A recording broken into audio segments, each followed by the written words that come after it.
ভাবুন তো একদিন আপনি নিজের ঘরের দরজা বন্ধ করে নিশ্চিন্তে পাবজি খেলছেন। বাইরের পৃথিবীতে কি হচ্ছে সে খবর রাখার সময় নেই। কিন্তু হঠাৎ যদি জানতে পারেন পুরো শহর জুড়ে ভয়ঙ্কর এক জম্বি ভাইরাস ছড়িয়ে পড়েছে, আর তখন আপনি নিজের ঘরের ভেতর বন্ধ হয়ে গেছেন, বাইরে শুধু চিৎকার, এমন পরিস্থিতিতে আপনি কি করবেন? আজকের গল্পের ছেলেটার জীবনে ঠিক এমনই এক দুঃস্বপ্ন নেমে আসে। কয়েক ঘন্টার মধ্যেই তার স্বাভাবিক জীবন একেবারে ওলটপালট হয়ে যায়। চারপাশে শুধু জম্বিদের তাণ্ডব, কারো সঙ্গে যোগাযোগ করার উপায় নেই। ঘরে থাকা খাবারও ধীরে ধীরে শেষ হয়ে যাচ্ছে। প্রতিটা নতুন সকাল তার বেঁচে থাকার আরেকটা কঠিন পরীক্ষা। শেষ পর্যন্ত কি সে এই ভয়াবহ দুঃস্বপ্ন থেকে বেরিয়ে আসতে পারবে? চলুন শুরু করা যায় আজকের সিনেমার এক্সপ্লেন #লাইভ। গল্পের শুরুতে আমরা দেখি এক তরুণ নিজের বিছানায় গভীর ঘুমে আচ্ছন্ন। সকাল 10টায় অ্যালার্ম বেজে উঠতেই তার ঘুম ভাঙে। এই ছেলেটি আমাদের গল্পের প্রধান চরিত্র, তাই এখন থেকে আমরা একে শুধু হিরো বলেই ডাকবো। ঘুম থেকে উঠে সে প্রথমে ফ্রিজ খুলে কিছু খাবার খোঁজ করতে থাকে, আর তখনই টেবিলের উপরে রাখা একটি খাম তার চোখে পড়ে। খামের ভেতরে কিছু টাকার পরিবারে রেখে যে একটা চিঠি ছিল। সেখানে লেখা ছিল বাড়িতে আর খাবার নেই, তাই বাজার থেকে কিছু খাবার সবজি কিনে আনবে। কিন্তু হিরো এতটাই গেমে ডুবেছিল যে সে বাস্তব জীবনের দায়িত্ব তার কাছে একেবারে গুরুত্ব পায়নি। বাজারে যাওয়ার বদলে সে সরাসরি কম্পিউটারের সামনে বসে পড়ে এবং পাবজি লাইভ খেলতে শুরু করে। গেম খেলার সময় তার অনলাইন বন্ধুরা খবর দেখে বলছিল, এগুলো কি সত্যি? আমাদের শহরে কি এসব হচ্ছে? বন্ধুদের এমন অস্বাভাবিক কথাবার্তা শুনে হিরো কিছুটা কৌতূহলী হয়ে যায়। সে সঙ্গে সঙ্গে টিভি চালু করে। সংবাদে জানানো হয় পুরো শহরে রহস্যময় এক ভাইরাস মুহূর্তের মধ্যে ছড়িয়ে পড়েছে। এই ভাইরাসে আক্রান্ত মানুষ স্বাভাবিক থাকছে না, বরং কয়েক মিনিটের মধ্যে হিংস্র জম্বিতে পরিণত হচ্ছে। ঠিক সেই সময় হিরোর ফোনে সরকারের পক্ষ থেকে একটা জরুরি সতর্কতা আসে, যেখানে স্পষ্ট বলা হয় পরিস্থিতি সম্পূর্ণ নিয়ন্ত্রণের বাইরে চলে গেছে। সারা শহরে জরুরি লকডাউন ঘোষণা করা হয়েছে। কিন্তু বাস্তবতা আগেই ভয়ানক হয়ে ওঠে, কারণ এই সতর্কতা পৌঁছানোর আগে শহরে অধিকাংশ জায়গায় মৃত্যুর আতঙ্ক ছড়িয়ে পড়েছে। হিরো জানালার পাশে গিয়ে বাইরে তাকাতেই তার চোখের সামনে এমন এক দৃশ্য ভেসে ওঠে যা সে হয়তো জীবনে কখনো কল্পনাও করেনি। পুরো সোসাইটিতে মানুষ প্রাণ বাঁচানোর জন্য দিশেহারা হয়ে ছোটাছুটি করছে, আর তাদের পেছনে ক্ষুধার্ত শিকারীর মতো ছুটে আসছে অসংখ্য জম্বি। এই বিশৃঙ্খলার মাঝে এক হৃদয় বিদারক ঘটনা ঘটে।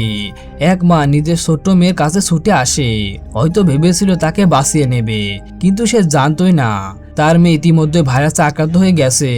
মা তাকে জড়িয়ে ধরার সঙ্গে সঙ্গে মেয়েটি নিজের মায়ের গলার উপর কামড় বসিয়ে দেয়। এ সময় হিরোর ফ্ল্যাটের দরজায় জোরে ধাক্কার শব্দ শোনা যায়। সে সাবধানে দরজা খুলতেই তার এক প্রতিবেশী দ্রুত ভেতরে ঢুকে পড়ে। হিরো তাকে বেরিয়ে যেতে বললে লোকটি আতঙ্কে কাঁপতে কাঁপতে জানায় তার ভাই হঠাৎ অস্বাভাবিক আচরণ শুরু করেছে, পরিবারের সবাইকে আক্রমণ করছে। কোনো মতে নিজের প্রাণ বাঁচিয়ে সে এখানে এসেছে। কিন্তু তখনও হিরো পুরো বিষয়টাকে তেমন গুরুত্ব দিচ্ছিল না। সে বারবার লোকটিকে বাইরে বের করে দিতে চাইছিল। তখন প্রতিবেশী অনুরোধ করে বলে তার খুব জরুরি বাথরুমে যেতে হবে। কিছুটা অনিচ্ছা নিয়ে হিরো শেষ পর্যন্ত তাকে বাথরুম ব্যবহার করার অনুমতি দেয়। এদিকে টিভিতে আবারও ব্রেকিং নিউজ শুরু হয়। সেখানে জানানো হয় যাদের জম্বি কামড়াচ্ছে তারা প্রথমে একবারে স্বাভাবিকই থাকে, কিন্তু অল্প সময়ের মধ্যে তাদের আচরণ সম্পূর্ণ বদলে যায়। তারা অস্বাভাবিকভাবে চিৎকার করতে শুরু করে। এরপর তাদের একটাই লক্ষ্য থাকে, আরো মানুষকে সংক্রমিত করা। টিভির এই ভয়ঙ্কর সতর্কতা শোনার পর হিরো আর এক সেকেন্ডও দেরি করে না। সে দ্রুত রান্নাঘর থেকে একটা ধারালো ছুরি হাতে তুলে নেয়। ঠিক তখন তার সেই প্রতিবেশী বাথরুম থেকে বেরিয়ে আসে। হিরো ছুরিটি তার দিকে তাক করে স্পষ্ট ভাষায় বলে এখনই আমার বাসা থেকে বেরিয়ে যাও। কিন্তু ততক্ষণে অনেক দেরি হয়ে গেছে। লোকটির শরীরে ধীরে ধীরে সংক্রমণের লক্ষ্য দেখা দিতে শুরু করে। তার চোখের ভাব মুহূর্তের মধ্যে বদলে যায়, আর সে হিংস্রভাবে হিরোর দিকে এগিয়ে আসতে থাকে। পরিস্থিতি বুঝে হিরো নিজের সমস্ত শক্তি দিয়ে তার ফ্ল্যাটের বাইরে ঠেলে দেয় এবং সঙ্গে সঙ্গে দরজা বন্ধ করে দেয়। এরপর নিজের নিরাপত্তা আরো নিশ্চিত করতে সে ভারী ফ্রিজটি টেনে এনে দরজার সামনে ঠেকিয়ে দেয়, কারণ এখন জম্বিরা যখন তখন ভিতরে চলে আসতে পারে। সবকিছু একটু শান্ত হতে তার মাথায় প্রথমে পরিবারের কথা আসে। সে বারবার মা বাবাকে ফোন করার চেষ্টা করে, কিন্তু কোনোভাবে যোগাযোগ করা যায় না। কিছুক্ষণ পর হঠাৎ ফোনে মায়ের একটা মেসেজ আসে। সেখানে লেখা ছিল আমরা আপাতত নিরাপদে আছি, তুমি কেমন আছো? এখনই বাড়ি ফিরতে পারছি না, যাই হোক না কেন নিজের খেয়াল রেখো, কাউকে ঘরের ভেতরে ঢুকতে দিও না, আর টিভিতে যে নির্দেশনা দেয়া হচ্ছে সেগুলো মেনে চলো, যেভাবে হোক বেঁচে থাকো। এখন টিভিতে আবার ঘোষণা করা হয় এই জরুরি লকডাউন কয়েক দিনের নয়, বরং দীর্ঘ সময় ধরে চলতে পারে। তাই প্রত্যেককে অন্তত 60 দিনের খাবার ও প্রয়োজনীয় জিনিসপত্র মজুত করতে রাখতে বলা হচ্ছে। এই খবর শোনার পর হিরো ঘরে থাকা সব খাবার এক জায়গায় করে হিসাব করতে শুরু করে, কিন্তু হিসাব মিলিয়ে সে বুঝতে পারে তার কাছে থাকা খাবার সর্বোচ্চ 9 দিন চলবে। এই সত্যটা বুঝতে সে হতাশে বসে পড়ে। সে আফসোস করতে থাকে, যদি সে সেদিন মায়ের কথা শুনে বাজার থেকে খাবার কিনে আনতো তাহলে আজ হয়তো এই অসহায় অবস্থায় পড়তে হতো না। এখন খাবার কম থাকায় সেদিন রাতে তার আর কিছু খাওয়ার ইচ্ছাই হয় না। ক্ষুধার্ত অবস্থাতে সে ঘুমিয়ে পড়ে। পরের দিন সকালে ঘুম ভাঙলে সে সোশ্যাল মিডিয়া খুলে দেখে অনেক মানুষ নিজের ঠিকানা ও ছবি পোস্ট করে সাহায্যের জন্য আবেদন জানাচ্ছে। তখন তারও মনে আশা জাগে। সে একটা কাগজকে নিজের ঠিকানায় লিখে সেটি হাতে নিয়ে একটি ছবি তোলে। এরপর #StayLive লিখে ছবিটি ইনস্টাগ্রামে পোস্ট করে দেয়, এই আশায় যে হয়তো কোনো উদ্ধারকারী দল অথবা অন্য কোনো জীবিত মানুষ তার পোস্টটি দেখতে পাবে। আর এর কিছুক্ষণ পর সে নিজের মোবাইল ফোনটি টেপ দিয়ে একটি ছোট ড্রোনের সাথে বেঁধে দেয় এবং আশেপাশে জীবিত মানুষদের খোঁজার জন্য ড্রোনকে উড়ানো শুরু করে। তো বাইরে সে কোনো জীবিত মানুষকে দেখতে পায় না, শুধু সব জায়গাতে জম্বিকে দেখতে পায়। ঠিক এমন সময় ড্রোনটি ব্যাটারি ধীরে ধীরে শেষে আসতে শুরু করে। মনটা অন্যদিকে নেয়ার জন্য সে আবার গেম খেলতে বসে, কিন্তু দুর্ভাগ্য তার পিছন ছাড়ছিল না। কিছুক্ষণ পর ইন্টারনেট সংযোগ পুরোপুরি বিচ্ছিন্ন হয়ে যায়। এবার সত্যি তার করার মতো আর কিছুই বাকি ছিল না। চারদিকে নীরবতার একাকিত্ব তাকে মানসিকভাবে ভেঙে দিতে শুরু করে। গভীর রাতে হঠাৎ বাইরে থেকে ভেসে আসা চিৎকারে তার ঘুম ভেঙে যায়। জানালার কাছে গিয়ে তাকাতে সে এক ভয়াবহ দৃশ্য দেখতে পায়। একজন নারী পুলিশ অফিসার প্রাণপণে দৌড়ে পালানোর চেষ্টা করছে, আর তার পেছনে ক্ষুধার্ত জম্বি জানোয়ারের মতো ধোঁয়া করছে। শেষ পর্যন্ত তার বন্দুকের গুলিও ফুরিয়ে যায়। তিনি মরে হয়ে আবার বন্দুক রিলোড করার চেষ্টা করছিলেন, কিন্তু তার আগে জম্বি দল চারদিক থেকে ঝাঁপিয়ে পড়ে। এই দৃশ্য দেখে হিরো আতঙ্কে নিজের অজান্তে চিৎকার করে ওঠে, ওকে ছেড়ে দাও। তার কণ্ঠস্বর শুনে আশেপাশে সব জম্বি একসঙ্গে তার অ্যাপার্টমেন্টের দিকে তাকায়। কয়েক মুহূর্তের জন্য মনে হয় এবার বোধহয় সব শেষ, কিন্তু আশ্চর্যজনকভাবে তারা আবার নিজের শিকারের দিকে মনোযোগ দেয়। তবে চিৎকার হিরোর জন্য নতুন বিপদ ডেকে আনে। তার ফ্ল্যাটের বাইরে থাকা একটা জম্বি শব্দ শুনে দরজা ভাঙার চেষ্টা করে। দরজার সামনে রাখা ফ্রিজটি প্রথমে বাধা হয়ে দাঁড়ালেও জম্বিটি অমানুষিক শক্তির সামনে সেটা বেশিক্ষণ টিকতে পারে না। শেষ পর্যন্ত দরজা ভেঙে জম্বিটি ঘরের ভিতর ঢুকে পড়ে। সে দ্রুত দৌড়ে বারান্দায় চলে যায় এবং রেলিং ধরে নিচের দিকে ঝুলে পড়ে। জম্বিটি যখন তাকে ধরার জন্য বারান্দার কিনারে এগিয়ে আসে তখন ভারসাম্য হারিয়ে সোজা নিচে পড়ে যায়। আপাতত হিরো আরেকবার মৃত্যুর হাত থেকে ফিরে আসে। কিছুক্ষণ আগে সে সাহসী নারী পুলিশ অফিসার এখন আর মানুষ নেই, তিনিও ভাইরাসে আক্রান্ত হয়ে জম্বিতে পরিণত হয়েছে। তবে দরজা ভাঙার সময় ফ্রিজটি উল্টে পড়ে যাওয়ায় তার ভেতরে থাকা বেশিরভাগ খাবারই নষ্ট হয়ে যায়। যেটুকু খাবার ছিল সেটাও প্রায় শেষ, ফলে সেদিন রাতে তাকে না খেয়ে কাটাতে হয়। টানা কয়েকদিনে অনাহারে হিরো একদম প্রচন্ড দুর্বল হয়ে পড়েছে। হিরো শেষ পর্যন্ত বাবার যত্ন করে রাখা প্রিমিয়াম পানীয়ের সংগ্রহ থেকে একটি বোতল বের করে নেয়। দু এক গ্যাপ খেয়ে সে টিভি চালিয়ে বসে, যেন কিছুক্ষণের জন্য হলেও বাস্তবতার এই দুঃস্বপ্ন ভুলে থাকতে পারে। ঠিক তখনই টিভিতে গরম ধোয়া ওঠা লুডুসের একটি বিজ্ঞাপন প্রচার হতে শুরু করে। ক্ষুধার্ত মানুষের কাছে এমন দৃশ্য যেন এক ধরনের নির্যাতন। বিজ্ঞাপনটা দেখে হিরোর বিষয় লুডুস খেতে ইচ্ছে করে। সে ঘরের শেষ ইমার্জেন্সি লুডুসের প্যাকেটটি বের করে আর অনেক যত্ন করে সেটি রান্না করে খেতে শুরু করে। সেই মুহূর্তে তার মুখে অনেকদিন পর সামান্য হলে স্বস্তি ছাপ দেখা যায়। খাওয়া শেষ হওয়ার পর সে বুঝতে পারে ঘরে থাকা পানিও শেষ হয়ে গেছে। কল খুললো, এক ফোঁটা পানি বের হচ্ছে না। এখন শুধু খাবার নয়, পানির সংকটও তার বেঁচে থাকার সবচেয়ে বড় সত্য হয়ে দাঁড়ায়। এরপর গল্প এগিয়ে যায় 10ম দিনে। হিরো নিজের ফোনে একটা ভিডিও রেকর্ড করে। ক্লান্ত কণ্ঠে সে বলতে থাকে তার খাবার আর পানি দুটোই প্রায় শেষ, তবু সে বাইরে বের হবে না, কারণ বাইরে বের হওয়া মানে প্রায় নিশ্চিত মৃত্যু। হঠাৎ তার মনে পড়ে তার মা প্রায় একটি রেডিও শুনতেন যেটি মোবাইল নেটওয়ার্ক ছাড়াই কাজ করত। তখন তার মনে নতুন এক আশার আলো জ্বলে ওঠে। সে তাড়াহুড়ো করে পুরো ঘরে তারযুক্ত ইয়ারফোন খুঁজতে শুরু করে, কারণ সেই রেডিও চালানোর জন্য তারযুক্ত ইয়ারফোনের দরকার ছিল। কিন্তু তার কাছে যা ছিল সবই ওয়্যারলেস ইয়ারফোন। অনেক খোঁজাখুঁজির পরও সে প্রয়োজনীয় জিনিসটা না পেয়ে সে আবার হতাশে পড়ে। এতদিনে হিরো বাবার সঙ্গে থাকা সমস্ত মদের বোতলে শেষ করে ফেলেছে। নেশাগ্রস্ত অবস্থায় সে একা একা গান লাগিয়ে নাচতে থাকে, যেন কিছুক্ষণের জন্য নিজের বাস্তবতাকে ভুলে থাকতে পারে। কিন্তু ঠিক তখনই তার চোখের সামনে এক অদৃশ্য দৃশ্য ভেসে ওঠে।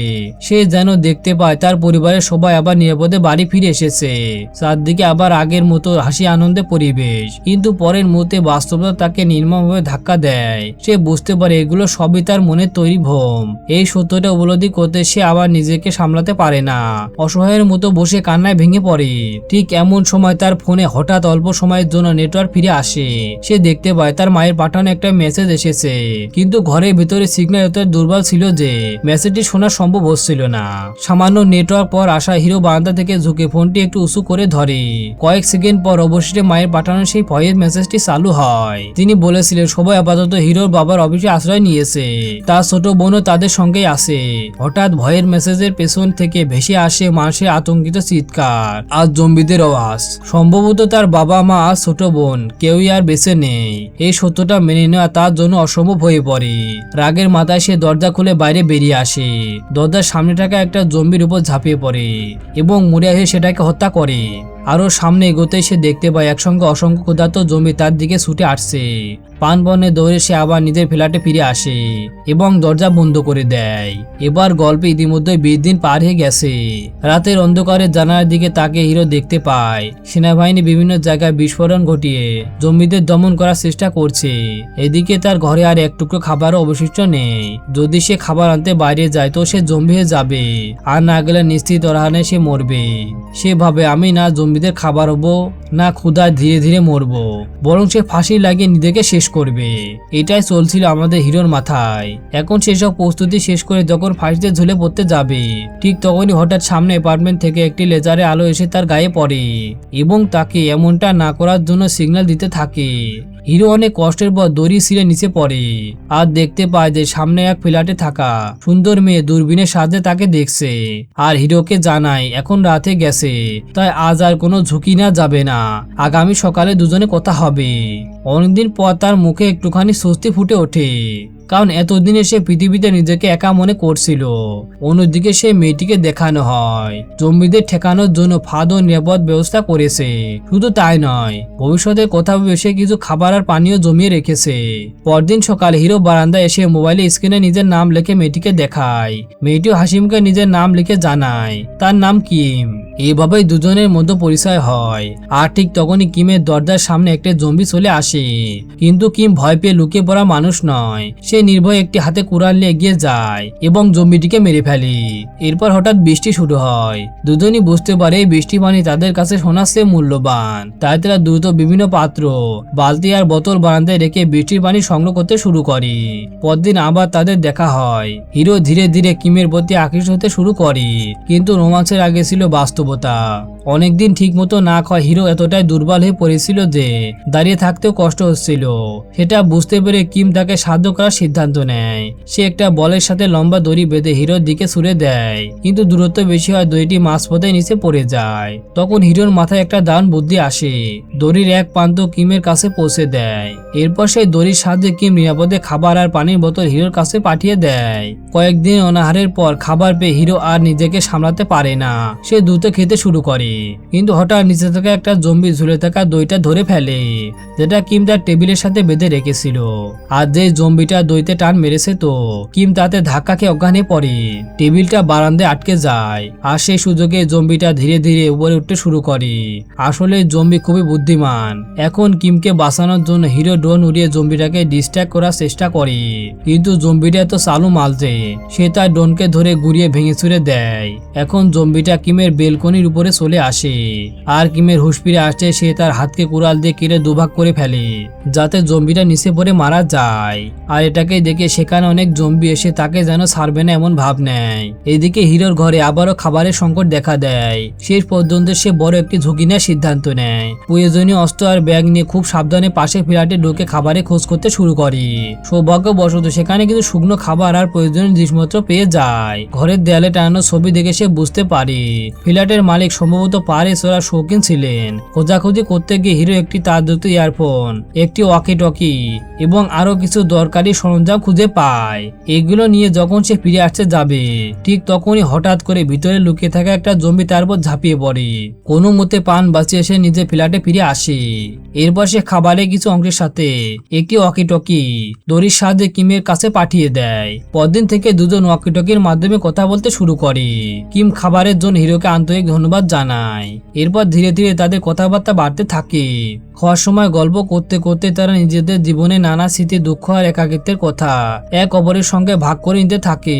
সে আনন্দে বলে ওঠে, মনে হচ্ছে বৃষ্টি আসছে, তাড়াতাড়ি বালতিগুলো বের করতে হবে। কিন্তু বারান্দায় গিয়ে বাইরে তাকাতে তাদের মুখের হাসি মিলিয়ে যায়। ওটা ছিল শত শত জম্বি একসঙ্গে হাঁটার শব্দ। মনে হচ্ছিল পুরো দলটি যেন একটা লক্ষ্য নিয়ে এগিয়ে আসছে। মানে এই দুই জীবিত মানুষকে সব জম্বিরা মিলে এবার শেষ করতে চায়। জম্বির দল দ্রুত তাদের অ্যাপার্টমেন্টের দিকে এগিয়ে আসতে শুরু করে। পরিস্থিতি বুঝে কিম আর এক মুহূর্ত দেরি করে না। সে নিজের কুঠার হাতে নিয়ে দড়ির সাথে নিচে নেমে যায়। নিচে নামার পর কিম একের পর এক জম্বির উপর আক্রমণ শুরু করে। তার সাহস দেখে মনে হচ্ছিল এতদিনের ভয় সে আজ একাই শেষ করে দেবে। লড়াইয়ের মাঝে তার চোখে পড়ে সেই বন্দুকটি, যেটা কয়েকদিন আগে নিহত হওয়া নারী পুলিশের অফিসারের হাত থেকে পড়ে গিয়েছিল। সুযোগ বুঝে সে সেটি তুলে নেয়। তবে কয়েকটি জম্বি আবার সঙ্গে সঙ্গে তার উপর ঝাঁপিয়ে পড়ে। ঠিক সেই মুহূর্তে আমাদের হিরো আর চুপ করে বসে থাকে না। নিজের জীবনের ঝুঁকি নিয়ে সে নিচে নেমে আসে এবং কিমের পাশে দাঁড়ায়। কোনো মতে তারা লড়াই করতে করতে বিল্ডিং এর ভেতর দিয়ে উপরের দিকে উঠতে থাকে। তাদের লক্ষ্য ছিল নিরাপদে কোনো জায়গায় পৌঁছানো। কিন্তু অষ্টম তলায় উঠতে আবার কিছু জম্বি তাদের পিছু নেয়। ঠিক তখন একটি লোক এসে কোনো দরজা খুলে দেয় এবং দরজাটা বন্ধ করে দেয়। লোকটি তাদের খাবার ও পানি দেয় এবং বলে উদ্ধারকারী দল আসা পর্যন্ত তারা চাইলে এখানে নিরাপদে থাকতে পারে। উদ্ধারকারী দলে দুটি শব্দ শুনে হিরো আর কিম যেন খুশি হয়ে যায়। খাওয়ার কিছুক্ষণ পরই হিরোর মাথা ঘুরতে শুরু করে। একই অবস্থা হয় কিমেরও। আসলে সেই ব্যক্তি তাদের খাবারের সঙ্গে ঘুমের ওষুধ মিশিয়ে দিয়েছিল। হিরোর জ্ঞান ফেরার আগে কিমের হাত পা বেঁধে একটি আলাদা ঘরে আটকে রাখা হয়। আর সেই ঘরের ভেতরে ছিল লোকটির স্ত্রী, যে ইতিমধ্যে জম্বিতে পরিণত হয়েছে। লোকটি নিজের স্ত্রীকে ছেড়ে যেতে পারেনি। সে বাইরে জীবিত মানুষদের ধরে এনে স্ত্রী খাবার হিসেবে ব্যবহার করছিল। লোকটি বাইরে থেকে দরজা তালা খুলে নিজের জম্বি স্ত্রীকে মুক্ত করে দেয়। মুক্ত হতে জম্বিটি সরাসরি কিমের উপর ঝাঁপিয়ে পড়ে। এদিকে ঘরের ভেতর থেকে কিমের চিৎকার শুনে হিরোর জ্ঞান ফিরে আসে। সে দ্রুত বন্দুক হাতে নিয়ে লোকটিকে থামতে বলে। লোকটি মনে করে তার স্ত্রী হয়তো কিমকে মেরে ফেলেছে, কিন্তু দরজা খুলতে পুরো পরিস্থিতি উল্টে যায়। সুযোগ বুঝে সে জম্বিটিকে সোজা সেই লোকটির উপর ঠেলে দেয়। আর পরের মুহূর্তে জম্বি নিজের স্বামীকে আক্রমণ করে বসে এবং তাকে কামড়ে দেয়। অদ্ভুত ব্যাপার হল লোকটি কোনো প্রতিরোধই করে না, বরং মুখে এক ধরনের শান্তির হাসি নিয়ে নিজের মৃত্যুকে মেনে নেয়। কিন্তু কিম জানতো কয়েক মিনিট পর লোকটি জম্বিতে পরিণত হবে। তাই আর কোনো ঝুঁকি নেওয়া নিয়ে সে একে একে জম্বি স্ত্রী এবং সেই লোকটিকে দুজনেই গুলি করে শেষ করে ফেলে। কিন্তু এই গুলির শব্দ আবার নতুন বিপদ ডেকে আনে। নিচে থেকে অসম্ভব জম্বি শব্দ শুনে একসঙ্গে বিল্ডিং এর ভিতরে ঢুকে পড়ে এবং দ্রুত বইয়ের দিকে উঠতে শুরু করে। এবার হয়তো আর বাঁচার কোনো পথ নেই। সে গুলিটুকু হাতে নিয়ে তারা এক কঠিন সিদ্ধান্ত নেয়। জম্বিদের হাতে নির্মমভাবে মারা যাচ্ছে নিজেদের জীবন নিজেরাই শেষ করবে। কিম বন্দুকটা হিরোর হাতে তুলে দেয়। ঠিক যখন তারা টিকা চাপাতে যাচ্ছে, হঠাৎ দূর থেকে এক হেলিকপ্টার শব্দ ভেসে আসে। প্রথমে তারা বিশ্বাস করতে পারে না। তারা সঙ্গে সঙ্গে আত্মহত্যার সিদ্ধান্ত বাতিল করে ছাদের দিকে দৌড়ে যায়। কিন্তু জম্বির দল তখনও তাদের পিছু নিয়েছে। হিরো দ্রুত একটি সাইকেল সিঁড়ির মুখে ফেলে জম্বিদের গতি কিছুটা আটকে দেয় এবং কিমকে আগে ছাদে উঠে যেতে বলে। এরপর সে প্রাণপণে ছুটে ছাদে পৌঁছে দরজা বন্ধ করে দেয়। কিন্তু ছাদে উঠে চারদিকে তাকিয়ে তারা হতাশে যায়। কোথাও কোন হেলিকপ্টার দেখা যাচ্ছে না। এর মধ্যে নিচের দরজা ভেঙে জম্বিরা আবার তাদের দিকে এগিয়ে আসতে শুরু করে। হিরো শেষ ভরসা হিসেবে বন্দুক তুলে একের পর এক জম্বিদের গুলি মারতে থাকে। কিন্তু দুর্ভাগ্যবশত কিছুক্ষণের মধ্যে বন্দুকের গুলি শেষ হয়ে যায়। ঠিক তখন আকাশে সত্যি একটা সেনাবাহিনীর উদ্ধারকারী হেলিকপ্টার এসে উপস্থিত হয়। হেলিকপ্টার থেকে সৈন্যরা দ্রুত জম্বিদের উপর গুলি চালিয়ে পরিস্থিতি নিয়ন্ত্রণে আনে এবং হিরো কিমকে নিরাপদে উদ্ধার করে। সেই দৃশ্যে জানা যায় গল্পের শুরুতে হিরো যে স্টে এলাইভ লিখে ঠিকানা সহ সোশ্যাল মিডিয়ায় পোস্ট করেছিল, সেই পোস্টের সূত্র ধরে উদ্ধারকারী দল তার অবস্থান শনাক্ত করতে পেরেছিল। এটা শেষ পর্যন্ত তার জীবন বাঁচানোর সবচেয়ে বড় কারণ হয়ে দাঁড়ায়। এই ঘটনা জানার পর আরো অনেক জীবিত মানুষ নিজেদের ঠিকানা দিয়ে একই স্টে এলাইভ লিখে সাহায্যের আবেদন জানাতে শুরু করে। আর এখানে শেষ হয় #এলাইভ সিনেমার গল্প।